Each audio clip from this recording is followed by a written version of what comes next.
नमस्कार दोस्तों, आज की हमारी कहानी है नाग कन्या की कहानी। इससे पहले आप हमारे चैनल पर नए हैं या आपने अभी तक हमारे चैनल को सब्सक्राइब नहीं किया है तो चैनल को सब्सक्राइब जरूर कीजिएगा।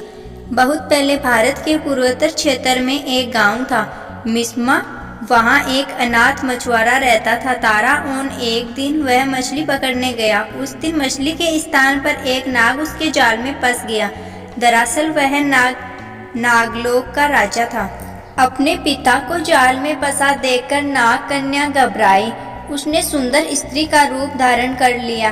वह ताराओन के पास पहुंचकर बोली, यदि तुम मेरे पिताजी को छोड़ दोगे तो मैं तुमसे विवाह कर लूंगी। युवक मान गया और उसने नाग को छोड़ दिया। कन्या ने उससे विवाह कर लिया। ताराओन और नाग कन्या का विवाह गांव वालों को नहीं भाया। उन्होंने विवाह की खबर राजा को दे दी। राजा ने ताराओन को बुलाकर कहा, तुमने हमारी परंपराओं को तोड़ा है, तुम्हें दंड मिलेगा। कल सुबह तुम्हारे और मेरे मुर्गे की लड़ाई होगी। जो हारेगा उसे गांव छोड़कर जाना होगा। युवक डर गया। उसने घर आकर सारी बातें पत्नी को बताई। नाग कन्या बोली, इसमें इतना डरने की क्या बात है, मैं अभी नागलोक से एक बलवान मुर्गा ले आती हूँ। यह कहकर वह नागलोक चली गई।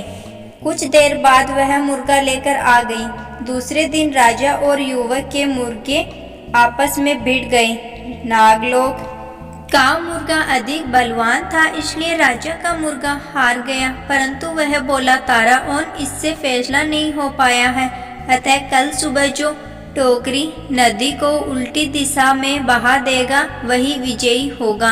ताराओन के लिए लोहित नदी के बहाव को उल्टी दिशा में मोड़ना असंभव था। उसने यह बात नागकन्या को बताई।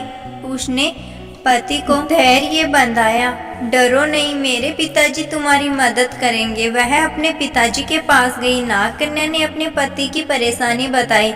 पिता ने उसे सुंदर टोकरी दी। कहा, टोकरी को नदी में डालते ही धारा उल्टी दिशा में बहने लगेगी। नागकन्या अपने घर पहुंची। उसने ताराओन को सारी बातें बता दी। ताराओन ने टोकरी नदी में डुबो दी। इस पर तुरंत नदी का बहाव उलटकर राजा के महल तक पहुंच गया। ताराओन खुशी से झूम उठा। वह राजा से बोला, राजन, मैं जीत गया हूँ। शर्त के अनुसार आपको यह गांव छोड़कर चले जाना चाहिए। राजा ने कहा, हार मानने वाला था। वह बोला, इस निर्णय को अंतिम नहीं माना जाएगा। अब हमें युद्ध करना चाहिए। इस युद्ध से निर्णय होगा।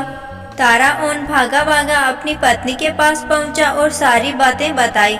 राजा के पास बड़ी फौज थी, परंतु ताराओन तो अकेला था। नागकन्या उसकी परेशानी सुनकर फिर नागलोक में पहुंची। वहां से वह सोने का ढोल और उसे बजाने की छड़ी ले आई। सुबह राजा अपनी फौज के साथ लड़ाई के लिए आया। ताराओन पहले से ही तैयार था। राजा और फौज को देखकर नागकन्या ढोल बजाने लगी। ढोल की धम धम सुनकर वृक्ष, जानवर, घास, पत्ते आदि नाचने लगे। राजा और सैनिक भी हथियार फेंककर झूमने लगे। अब ताराओन और उसकी पत्नी नागकन्या गांव के राजा रानी बन गए। आज भी अरुणाचल की वंशज ताराओन जनजाति के नाम से जाने जाते हैं। तो दोस्तों, आज की मेरी ये लोक कथा आपको पसंद आई होगी। कहानी कैसी लगी कमेंट बॉक्स में कमेंट करके जरूर बताना। ऐसी ही सच्ची और अच्छी कहानियाँ सुनने के लिए हमारे चैनल को सब्सक्राइब करना ना भूलें। धन्यवाद।